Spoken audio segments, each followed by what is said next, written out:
This is my video log feedback on the esting that didn't get up for submission.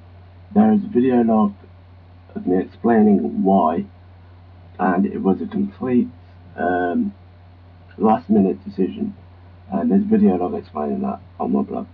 So I'll play through this esting and then I'll talk about it in detail.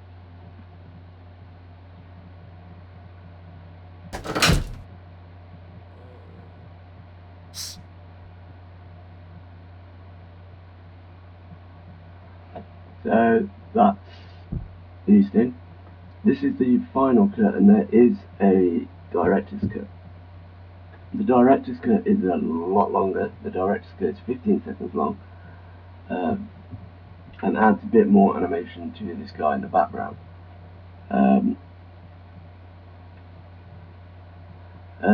There was also a longer version than that, because with this, the main problem with this one is a bit at the end here, where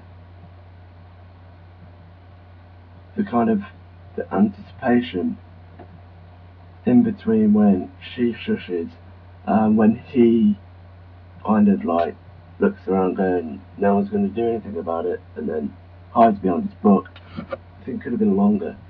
And I think with anticipation it's really important. The stop and start is really important. So to me, if you've got stuff like 3 characters being animated at once, or moving at once, or going on, the audience is kind of looking all around.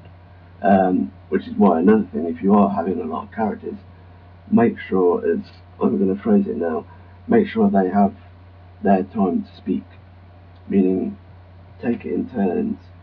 So, for example, at the beginning here,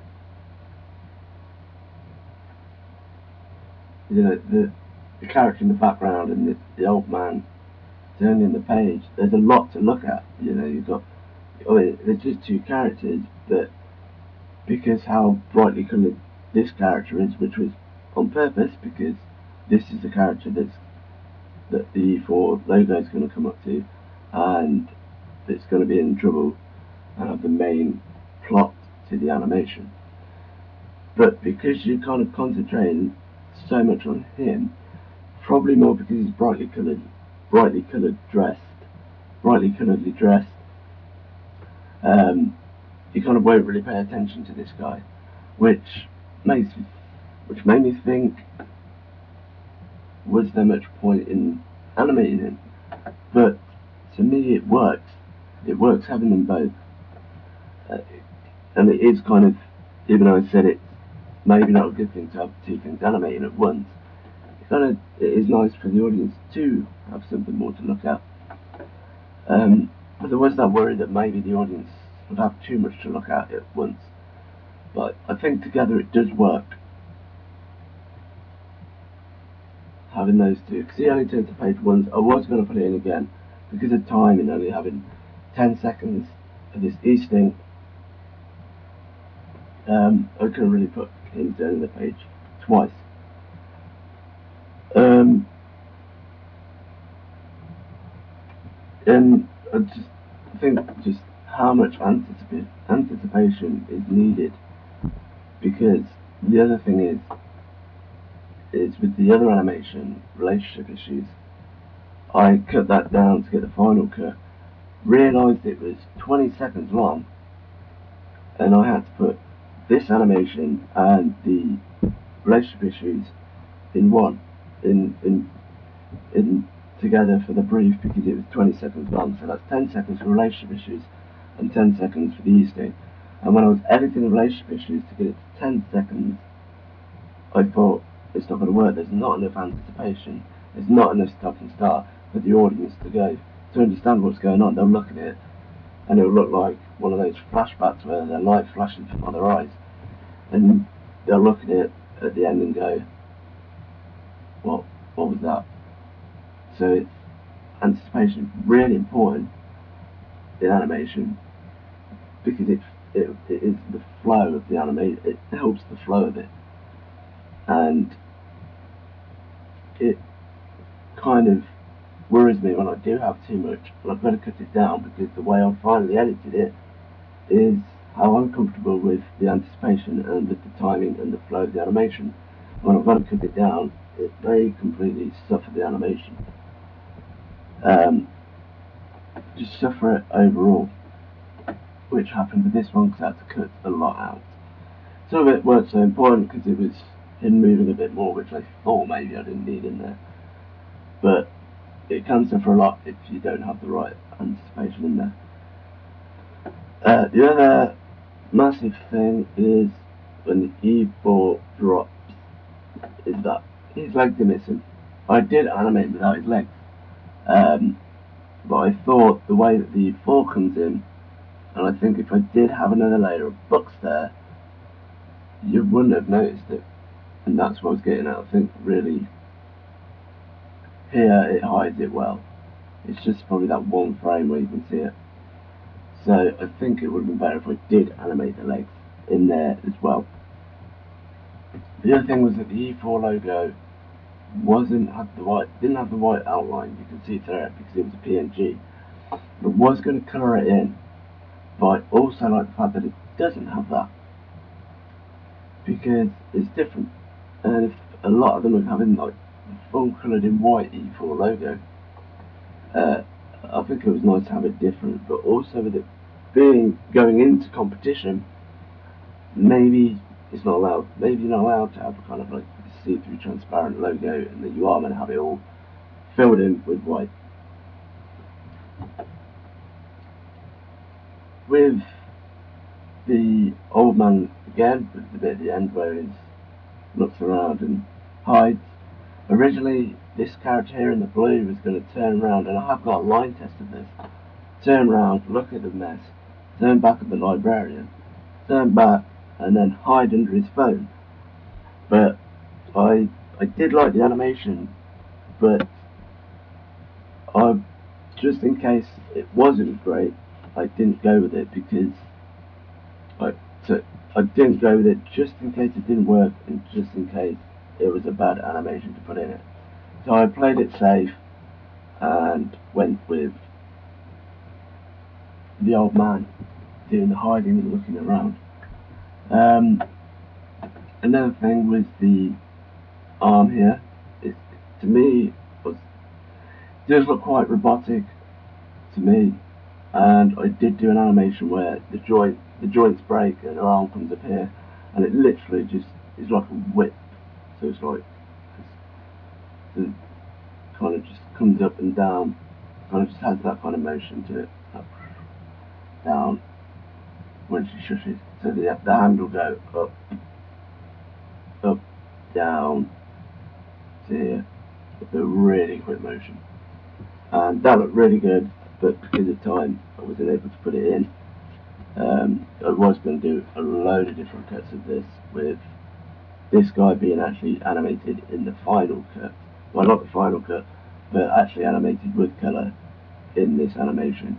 And her to do the kind of whip arm action, which unfortunately due to time I wasn't able to put in. With this I was worried about the background, because these are really tiny, these are super tiny, even though these are closer to the camera than they are. But with aesthetics and style, I'm a massive fan of difference, and the idea of animation is doing what the camera can't do, and having different styles, having it look like an animation, and having the freedom of having anything in the animator's limit. I think it was nice to have it in. I think maybe they are a little bit too small, but I do like it. It has that different, I don't know, unique quality, and you see a lot of it where they are perfect. You know, they're all drawn to scale.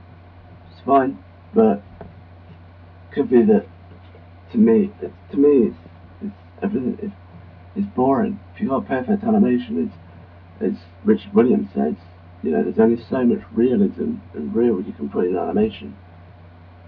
Because if you put too much in it, people will question, why didn't you just do it in live action? Which is a good point. then you have to keep that element of animation in there, or else it won't really be an animation. It'll be a live action animation, which is what I label if a character is anatomically correctly animated. I would call it a more live action animation, more like things like Disney and their films where it's completely anatomically correct, which with Tex Avery's and Chuck Jones's, which I was trying to get as well with this one. I think, Chuck Jones's work and with Tex Avery's is that they do what the camera can't do, and portrays so much of what animation is in it, and not that it is not like Disney where it's all kind of live action animation. With problems due to this is how his head grows. There you go. Grows. And his body grows as well. That was a problem.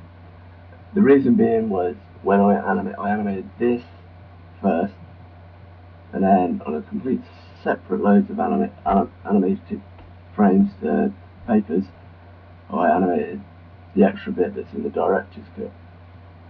Which what I should have done is probably cut it there. That could have worked. That would have worked.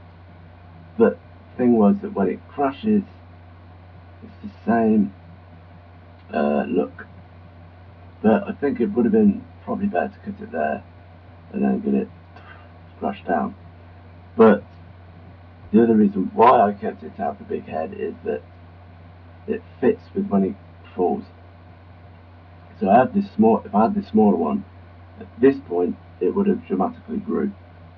But because you can't really see him, and because the crash is so quick, it wouldn't really be a big problem.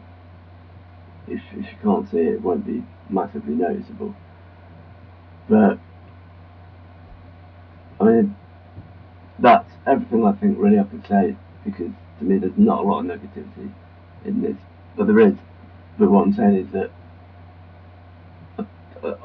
I don't think there's a lot of problems with it, really. There's things that I would change, such as having the whip arm movement, and probably here when he's leaning up, that flank of wood should move, which would have had a lot more realism in there, and more time to actually how it would be in live action. But overall, I was really happy with it. Besides the missing shorts, and I think that's the only massive problem that is in this entire animation, is that his legs are missing. And I think that's the biggest thing that I would change. And also adding in the books. So there. If I added in the books, it would have been a lot more better. But because of short time, I was unable to do great quality, and which is why I chose the relationship issues animation over this one, because I like this one a lot more than the esting. But overall, I am happy with it, and I really did enjoy it. The process of traditionally animating, digitally drawing it, and digitally colouring it in, and go from animating to colouring to editing to distribution. But overall, I am happy with it and satisfied with it, but could add a lot more work to it, I think.